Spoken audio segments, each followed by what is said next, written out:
Bismillah, sebuah kisah dari akun Twitter yang namanya disamarkan @pusukikan dengan judul Pulau Drama. Aku dan suami tinggal di UK, Inggris ya, sudah hampir 3 tahun. Dan ternyata aku baru tahu kalau suami sering punya pengalaman horor. Karena suami skeptis, dia nggak ngerasa kalau pengalamannya dia tuh serem atau mistis. Tapi pas dia ceritain, menurut aku serem banget. For your information ya, aku share di Twitter dengan nama anonim, tanpa nama ya, karena suami bersikeras identitas kami harus disamarkan. Dan identitas teman-temannya dia yang terlibat, supaya nggak bocor. Walaupun gitu, semua cerita yang dia alamin emang real, nyata, based on true story. Karena selama aku kenal suami, dia bukan tipe orang yang suka ngebual. Pengalaman pertamanya yang mau aku share, aku kasih judul Pulau Drama ya. Jadi suamiku dulu pernah kuliah di salah satu universitas negeri di Jawa Timur. Dia tergabung di komunitas teater di kampusnya. And dia waktu itu terlibat di satu proyek pembuatan film buat komunitasnya. Waktu rapat pemilihan lokasi setting, seniornya, sebut saja Mas Joni, nyaranin dia buat survei ke satu pulau yang ada di pantai selatan Pulau Jawa. Pulau ini masih berupa hutan konservasi yang jarang didatengin waktu itu tahun 2005. Karena lokasinya yang enggak terlalu jauh, terus Mas Joninya meyakinkan suami kalau alamnya emang cocok. Jadilah suami setuju untuk pulau itu jadi lokasi survei pertama buat proyek filmnya dia. Abis rapat mereka pun ngejadwalin kapan survei akan dilangsungkan. Suamiku dan Mas Joni berencana buat survei hari Sabtunya, karena mereka sama-sama ada waktu. Karena keterbatasan dana dan mepetnya waktu, mereka rencanain buat survei berdua dan nginep semalam di pulau itu. Singkat cerita, suamiku sempat nanya ke Mas Joni, minta info medan yang akan dia lalui. Suamiku sempat mikir, mau bawa set full gear buat naik gunung. Tapi pas Joni bilang ke suami, "Wes gak usah, medannya gampang kok." Dan akhirnya suami pun percaya. Hari Sabtu pun tiba. Suamiku waktu itu punya mobil dikasih sama ayah mertua, mobil Daihatsu Zebra yang kursi belakangnya dilepas. Suami dan Mas Joni pun berangkat pagi-pagi dari kampus dengan peralatan seadanya. Sesampainya di pantai yang mau ke pulau itu, suami dan Mas Joni langsung menuju ke posko balai konservasi buat minta izin sekaligus ngisi buku tamu. Pas di situ, pegawai balai konservasi ngasih warning ke suami dan Mas Joni. Dia bilang, "Kalian tahu kan pantangan di pulau itu?" Mas Joni pun jawab, "Tahu pak, kan aku es tahu mrene kok."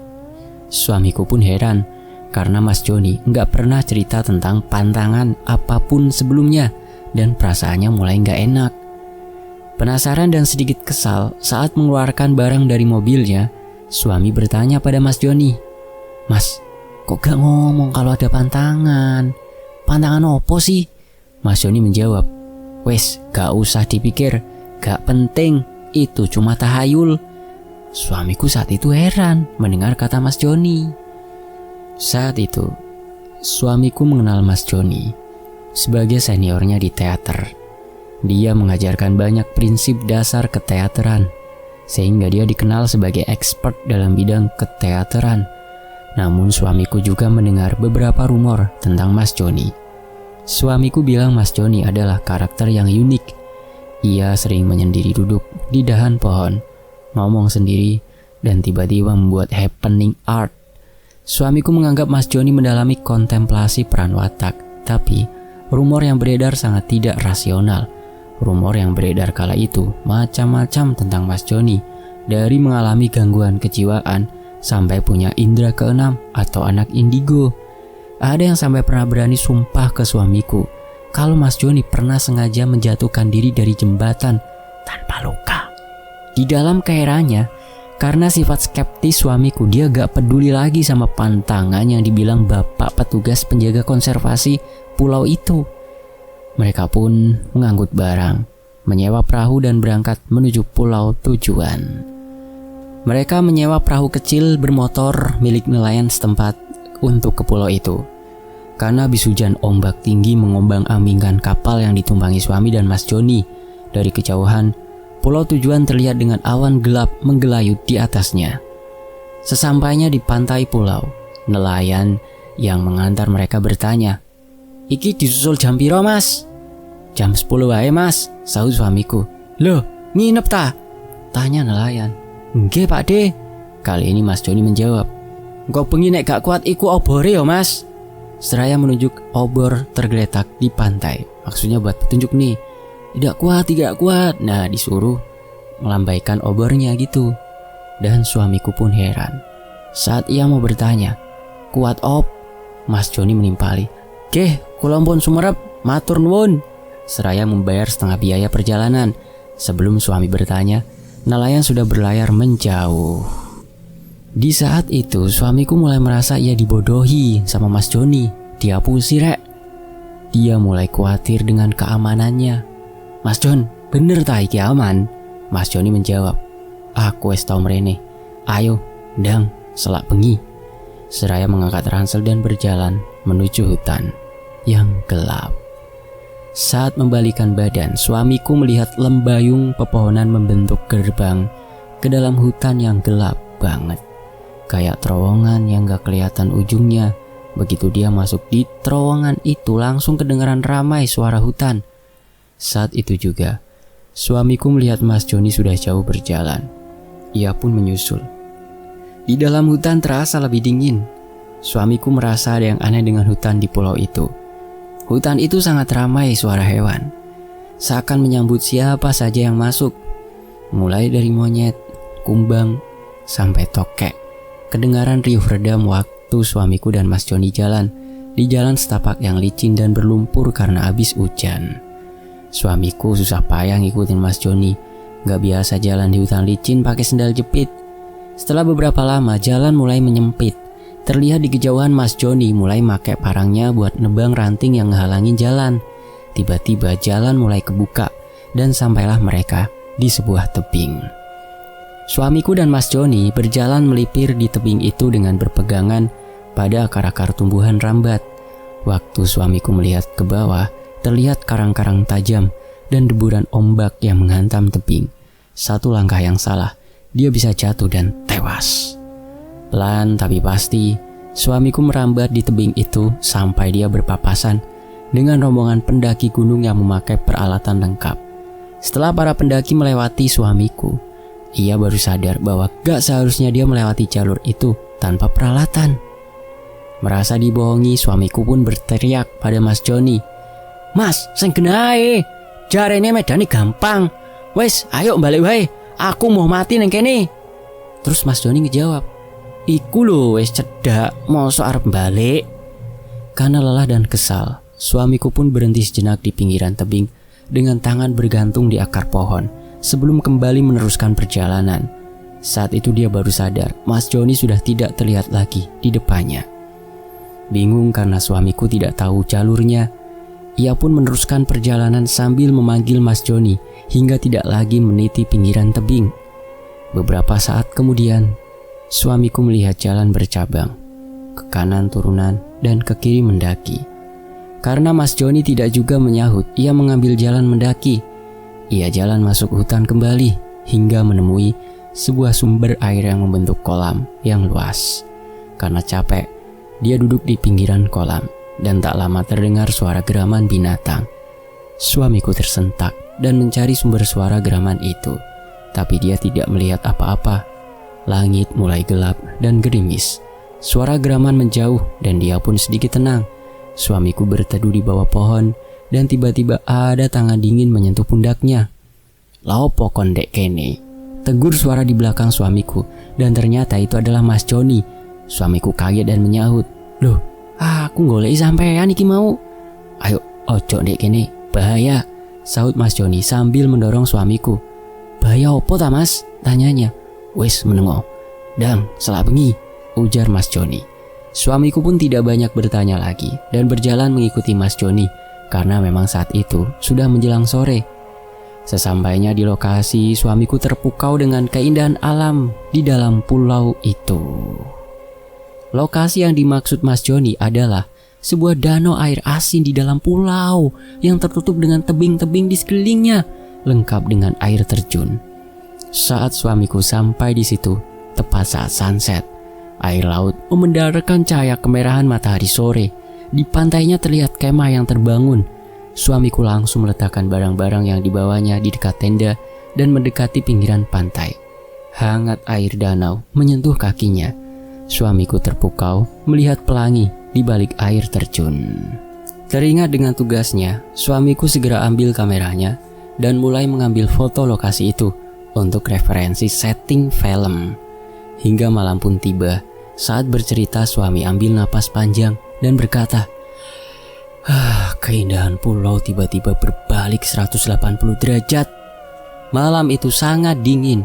Suamiku duduk di depan api unggun yang dibuat Mas Joni untuk masak mie instan. Mas Joni duduk di sebelahnya sambil menghisap rokok kretek. Suasana di pantai itu sunyi. Cuma kedengaran suara ombak yang nyentuh pasir pantai. Keinget sama kolam tempat dia nyasar sorenya, suamiku bertanya sama Mas Joni, "Mas, sumber air tadi kenapa dibilang bahaya ta?" Sambil menghisap rokoknya, Mas Joni menjawab, "Ileng, pantangan yang diomong sama pegawai konservasi, yo iku tempate. Itu namanya sendang larangan. Kamu dengar suara binatang kan di sana?" Tanya Mas Joni. "Iya mas," jawab suamiku. "Hutan ini masih perawan, sumber air tawar tempat binatang-binatang buas nyari mangsa. Jadi pengunjung pulau gak boleh masuk ke situ," jelas Mas Joni. Suamiku ngerasa aneh, hewan buas apa yang masih ada di Jawa? "Babi," sebut Mas Joni. Seperti tahu pikiran suamiku, dia menjelaskan, "Celeng itu makan apa aja kalau lapar, termasuk orang."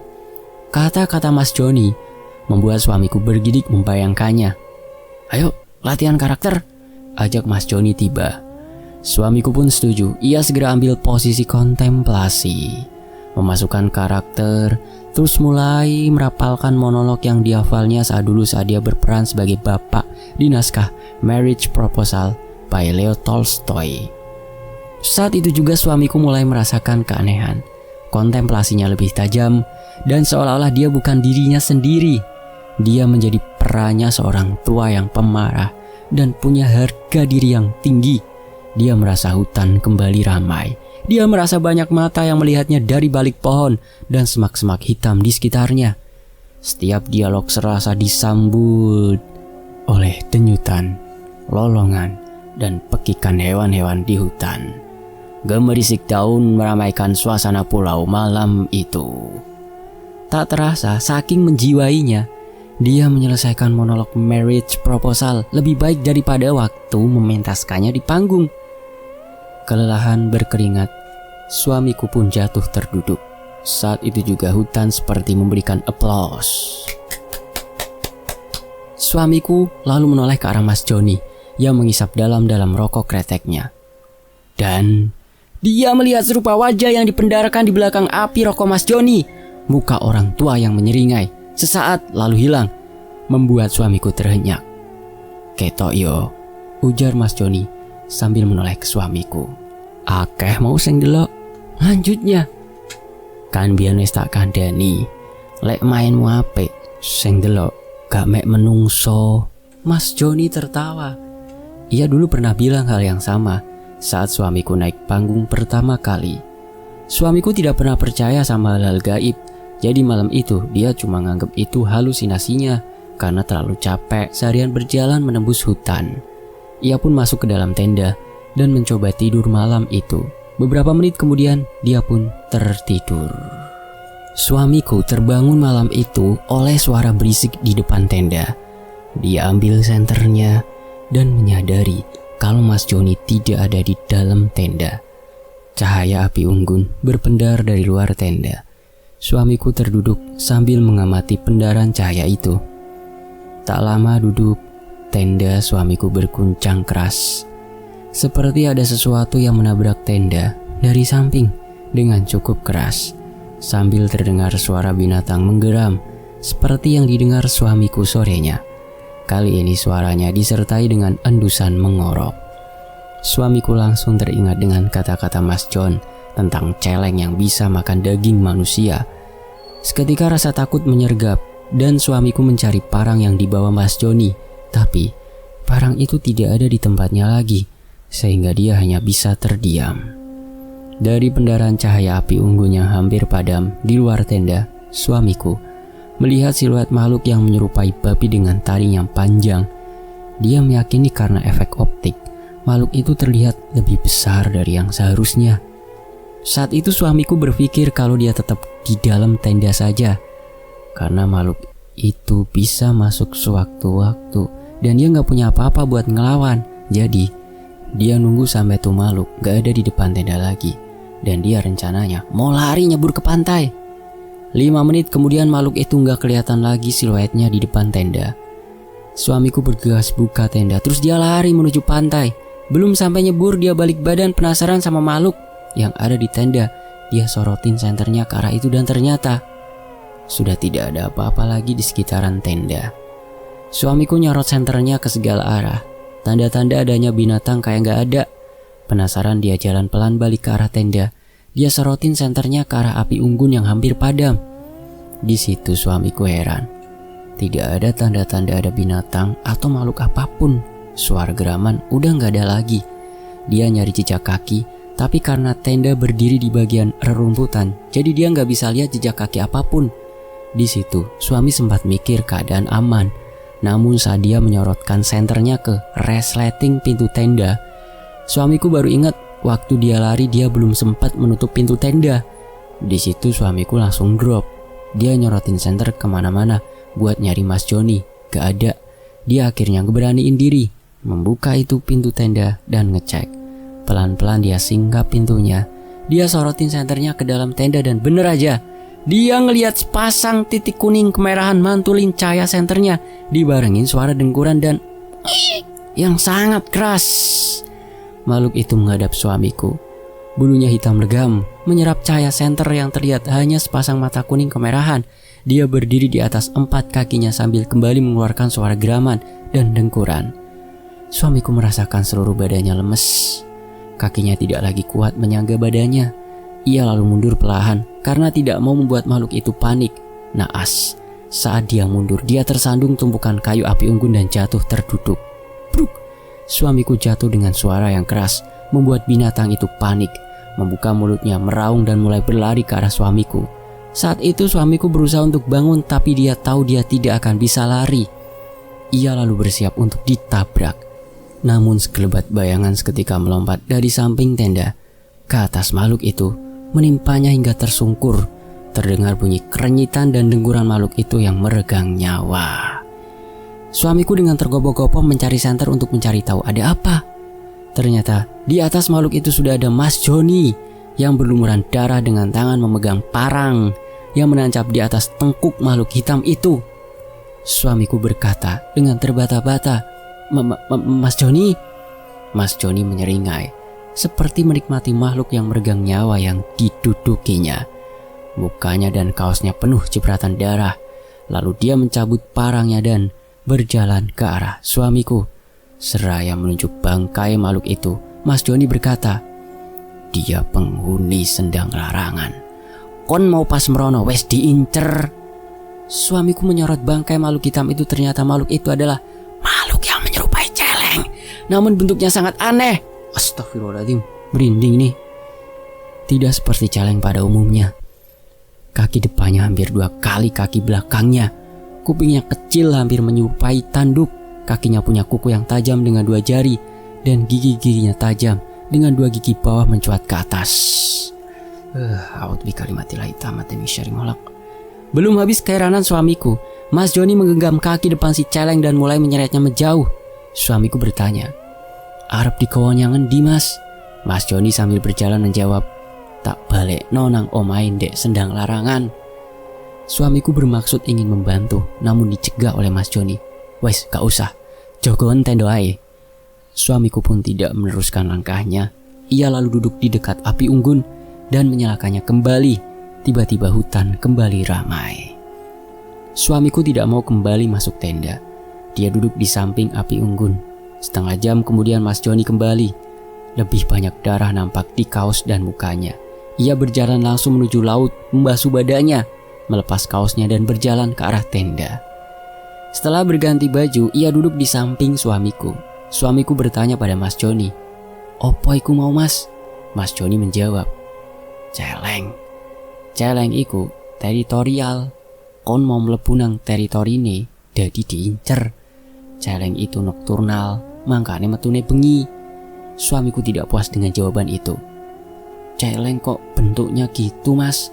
Yang jelas sih mas, jangan bohongin aku." Mas Joni menjawab, "Kamu terlalu rasional buat ngerti hal-hal seperti itu." Sampai saat ini suamiku tidak mau mengaitkan celeng itu dengan mistis ataupun siluman, namun ia pun tak bisa jelaskan. Mereka duduk di pantai itu hingga matahari terbit. Selesai sarapan dan minum kopi, mereka pun berjalan pulang kembali ke pantai luar pulau. Kejadian saat mereka pulang inilah yang sangat horor buatku. Mereka tiba di pantai luar pulau jam 10:15.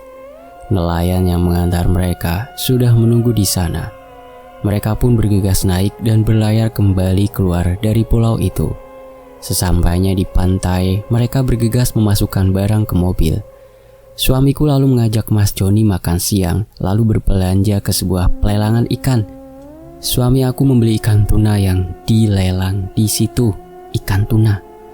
Karena seru berbelanja dan makan makanan laut di sekitar pantai, mereka baru keluar dari area pantai 4:30 sore. Perjalanan keluar dari kawasan pantai melewati hutan alami yang sepi. Tidak banyak rumah penduduk ataupun mobil yang lewat di jalan itu. Karena saat itu musim penghujan, hujan turun dengan derasnya.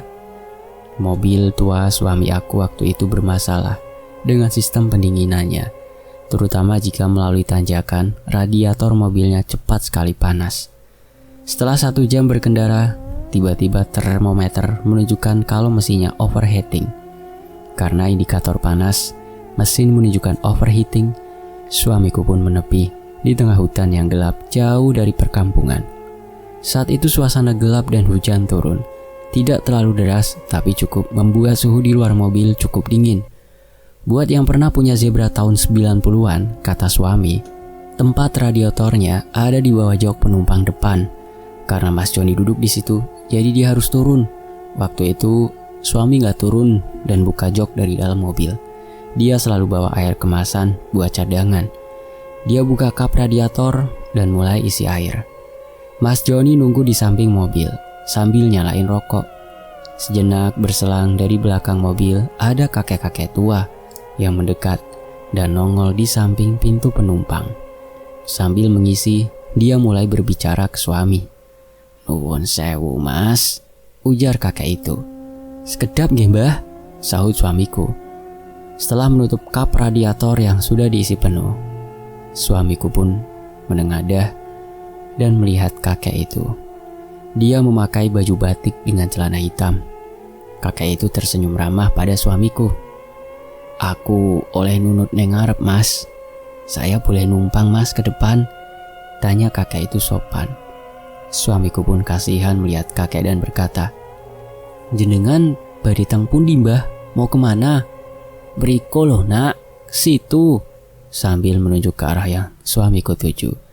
Karena searah, suamiku menawarkan tumpangan. "Oh nggih, monggo mbah," sambil berbalik membukakan kunci pintu belakang. Saat kakek itu berjalan menuju pintu belakang, Mas Joni tiba-tiba masuk dan duduk di bangku penumpang dan menutup pintunya.